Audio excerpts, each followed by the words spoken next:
मित्रांनो, ठरलं तर मग या मालिकेच्या महा एपिसोडच्या दुसऱ्या भागामध्ये आता पूर्णाजींनी जो निर्णय घेतलेला असतो की तन्वीला मी या घरात येऊन देईन, पण माफ करू शकेल की नाही हे माहीत नाही. हा निर्णय ऐकून सर्वांना मोठा धक्काच बसलेला असतो. कुणालाच हा निर्णय आवडलेला नसतो, फक्त प्रतिमा सोडून. मग आता सर्वजण एकमेकांकडे पाहतच राहतात. आता प्रतिमा देखील घरातील सर्वांच्या काळजीपोटीच तेथे पूर्णाजींची माफी मागण्यासाठी आलेली असते.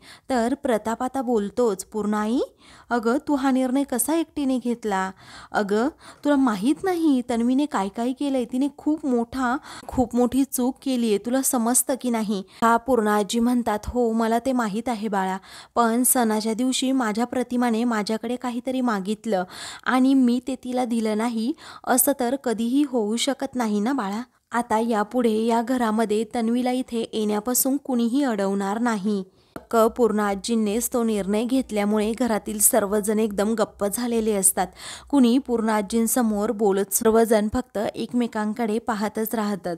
दुसरीकडे आता अर्जुन सायलीची अजूनही शॉपिंग सुरूच असते. तेव्हा अर्जुन आता सायलीला म्हणतो, "तुम्ही हा ना वन पीस ट्राय करा बरं." मग आता सायली म्हणते, "अहो नको, मी असले कपडे नाही घालत, ते गाऊनसुद्धा मी नाही वापरत." त्यावेळी अर्जुन म्हणतो, "हे पहा, तुम्ही जर हे फक्त ट्राय केलं तर मग तुम्ही जो सिलेक्ट केलेला शर्ट आहे ना तो मी ट्राय करेन, चालेल ना?" मग आता सायली म्हणते, "बोललेच वकील साहेब." असं म्हणून ती आता लगेच चेंजिंग रूममध्ये जाते आणि अर्जुन देखील आता चेंजिंग रूममध्ये जातो. दोघेही आता कपडे ट्राय करणार असतात. इकडे अर्जुन आता मनात विचार करतो की मिसेस सायली, माझं तुमच्यावर प्रचंड प्रेम आहे आणि तो मालक म्हणाला ना तसं आपल्या दोघांचं एकमेकांवरचं प्रेम कधीही कमी होऊ शकतच नाही. कारण आपल्या दोघांचं प्रेम असं चिरंतन आयुष्यभर एकमेकांवर तसंच राहणार आहे. इकडे सायलीसुद्धा आता तोच मनात विचार करत असते की अर्जुन सर, मला माझ्या मनातील प्रेमाच्या भावना तुमच्यासमोर व्यक्त करायच्या आहेत. मी तुम्हाला माझं प्रेम सांगणार आहे. माझ्या मनात तुमच्याविषयी जे काही भावना आहेत ना त्या मला लवकरात लवकर व्यक्त करायच्या आहेत. दुसरीकडे अर्जुन विचार करतो, प्लीज मिसेस सायली, मला तुम्ही माझ्या आयुष्यातून जायला नको आहे. कारण तुमचं घरात असणं, तुमचं वावरणं, त्याचबरोबर आपलं हे प्रेम, आपलं हे घर, हे सगळं काही खरं आहे मिसेस सायली. आपण दोघेही खरे नवरा बायको आहोत मिसेस सायली आणि अगदी तसेच राहूयात आयुष्यभर. तेव्हा एकमेकांनी चॉईस केलेल्या कपड्यांकडे ते दोघेही पाहतच राहतात. दुसरीकडे घरातील सर्वजण आता प्रतिमा कुठेच नसल्यामुळे खूप टेन्शनमध्ये असतात. नागराज म्हणतो, "मी गच्चीवर तिकडे बाहेर सुद्धा पाहिलं, पण मला प्रतिमा वहिनी कुठेच दिसत नाहीये." प्रिया आता लगेच म्हणते, "बाबा, अहो आई कुठे गेली असेल? मला तर खूप टेन्शन आले, काय करावं आता, कुठे शोधावं आईला?" मग सुमन म्हणते, "मला असं वाटतं अशा वेळी प्रतिमा वहिनींकडे फोन असायला हवा." तेव्हा नागराज म्हणतो, "अगं हो, घेऊ ना तिला आपण फोन, परंतु अगोदर घरी सुखरूप तर यायला हवी ना." तेव्हा आता प्रिया मनात विचार करते की ही अर्ध्या मेंदूची बाई आहे ना, ती परत घरी येण्याऐवजी कुठे गाडीखाली गेली ना तर बरं होईल.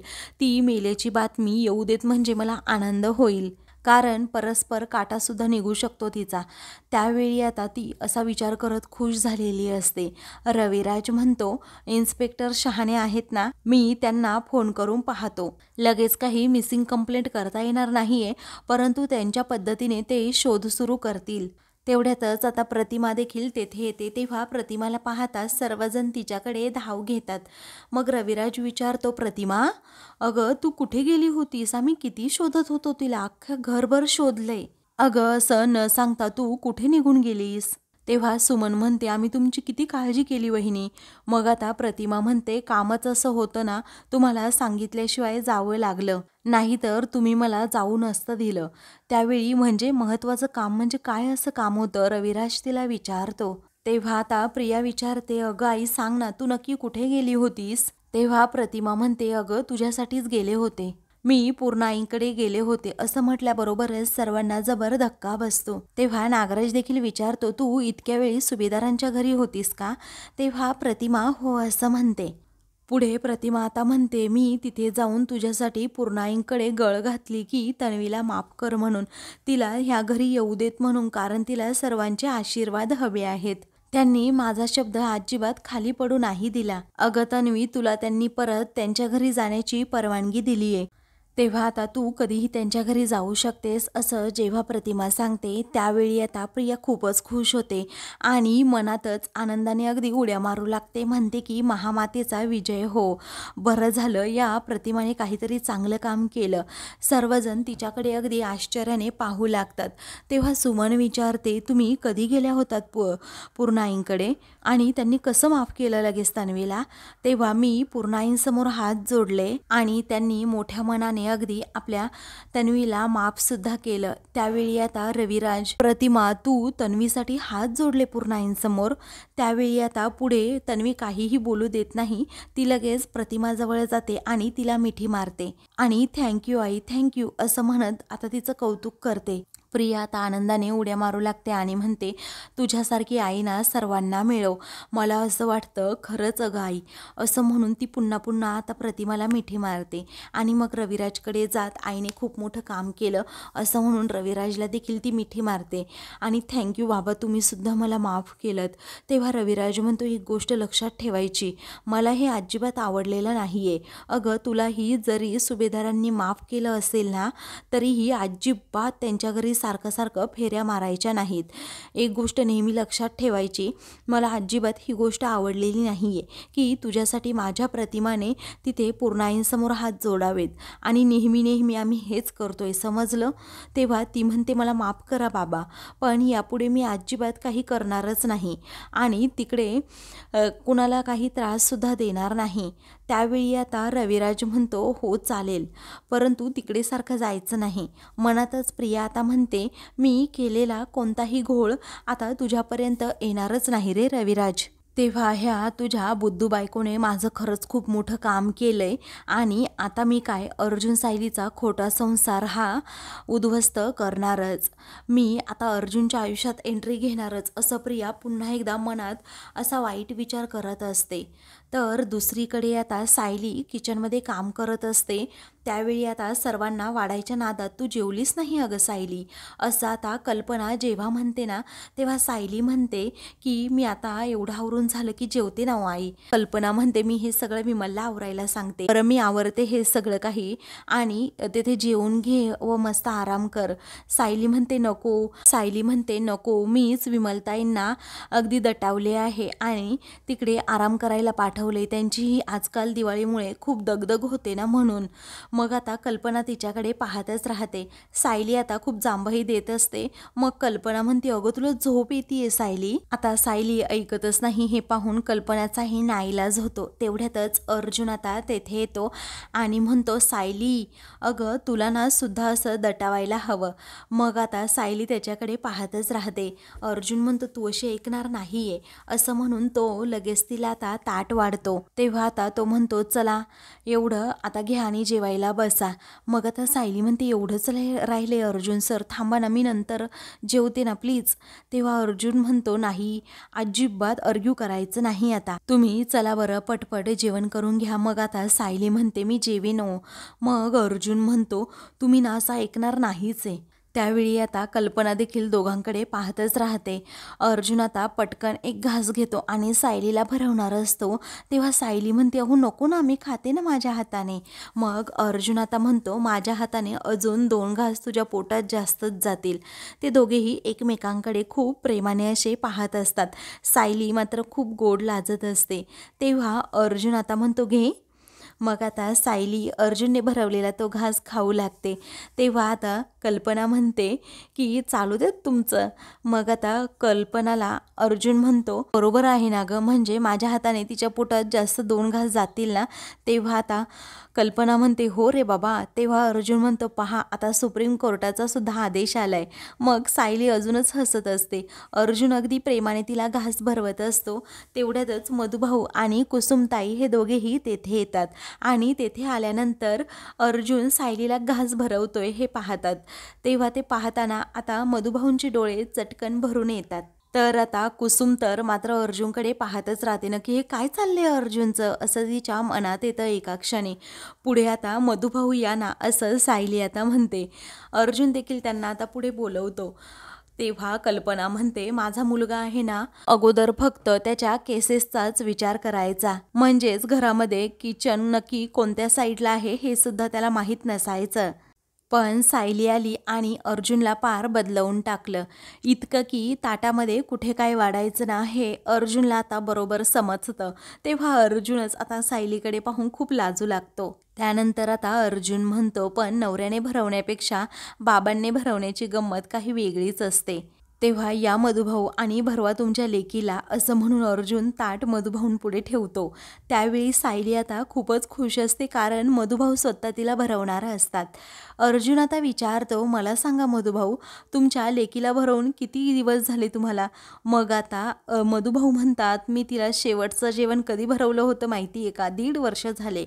आणि तो हिशोब आता कशाला लक्षात घ्यायचा, म्हणून ते आता सायलीला घास भरवू लागतात. 1 घास चिवचा, 1 घास काऊचा आणि 3रा घास हा माझ्या साऊचा, असं म्हणत आता मधुभाऊ तिला घास भरवत असतात. तेव्हा सर्वजण खूप खुश होतात आणि मधुभाऊंकडे पाहू लागतात, कारण सायली आणि मधुभाऊंना एकमेकांबद्दल किती आपुलकी, जिव्हाळा, एकमेकांविषयी किती प्रेम आहे हे अर्जुन कल्पनाला समजतं. त्या दोघांचं बॉन्डिंग खऱ्या मुली आणि बापापेक्षाही वेगळंच असतं. तर दुसरीकडे आता साक्षीला फासावर लटकवलेलं असतं.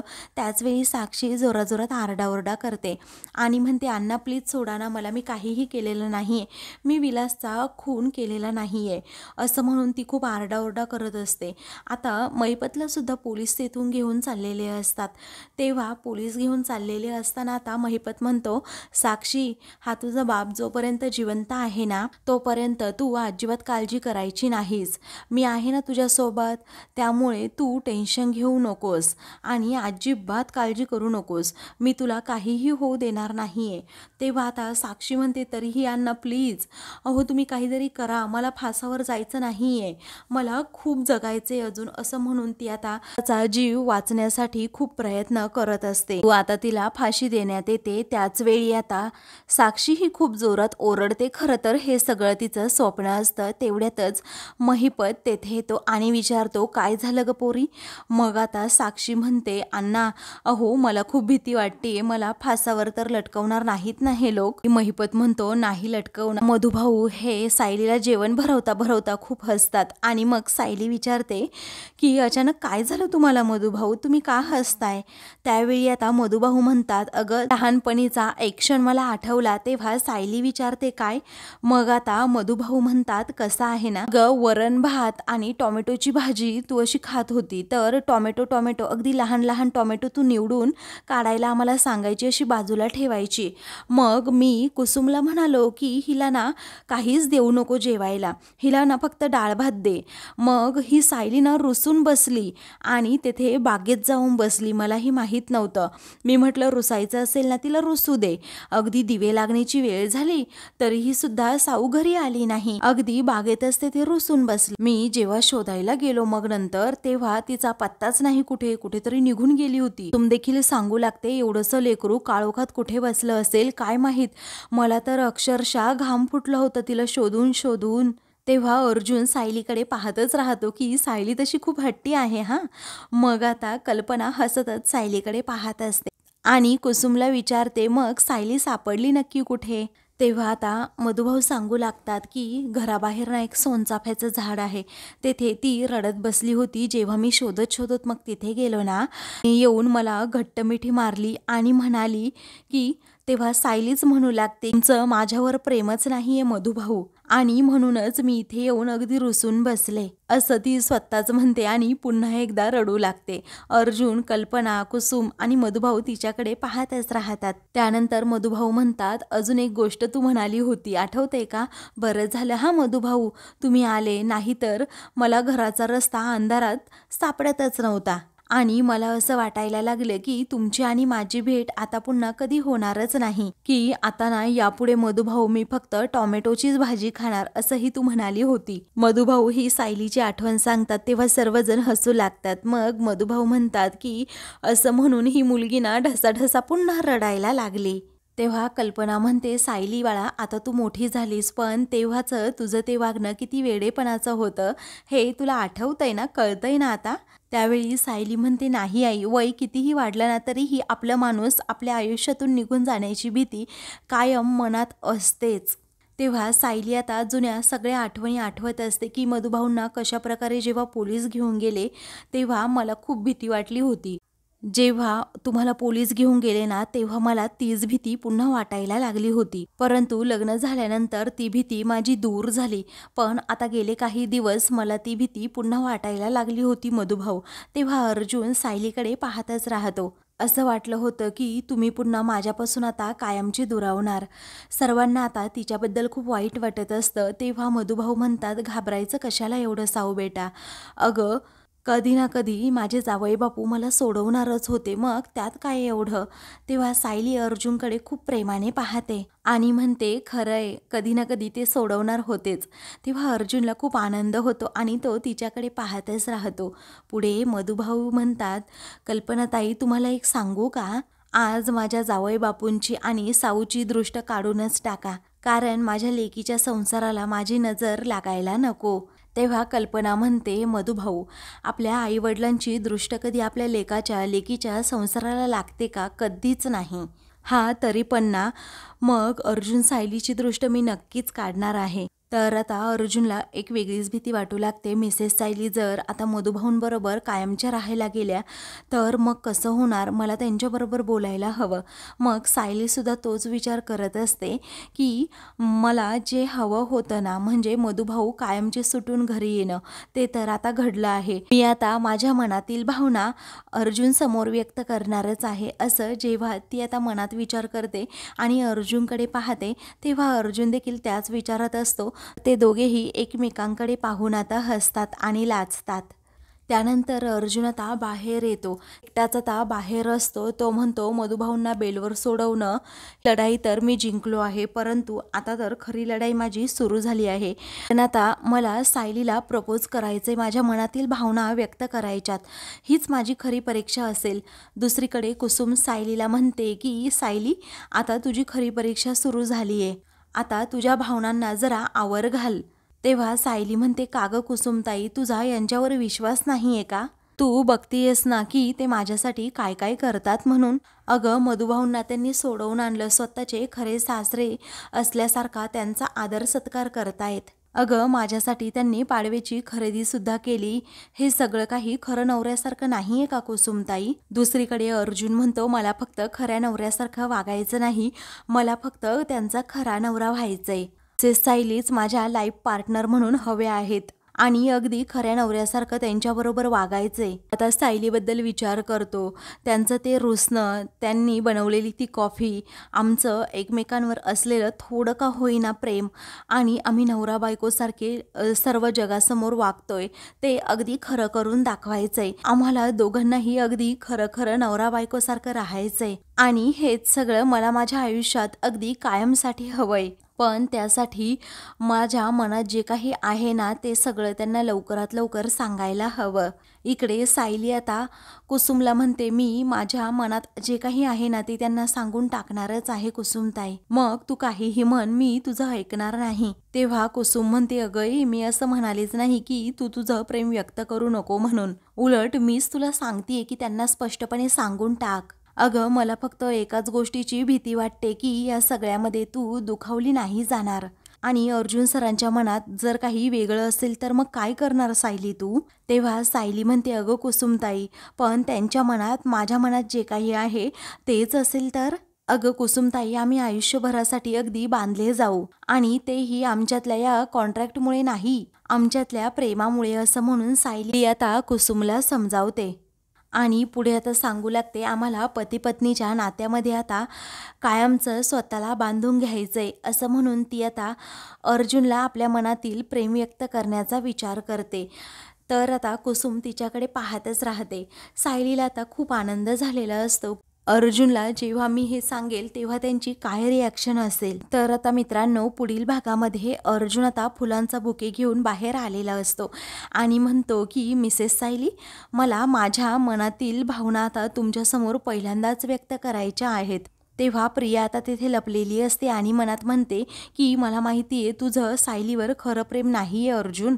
तेव्हा आता I love you Mrs Sayali असं आता जेव्हा अर्जुन म्हणतो तेव्हा आता प्रिया म्हणते की म्हणजे अर्जुनचं सायलीवर हे खरं प्रेम आहे. आता बघ अर्जुन मी काय करते, तुझं हेच खरं प्रेम तुझ्या खोट्या लग्नासारखं मी खोटंच ठरवणार आहे असं म्हणून ती आता अर्जुनचा प्लॅन उधळून लावण्याचा प्रयत्न करते. अशाच मालिकेंचे पुढील भाग पाहण्यासाठी चॅनलला सबस्क्राईब करा.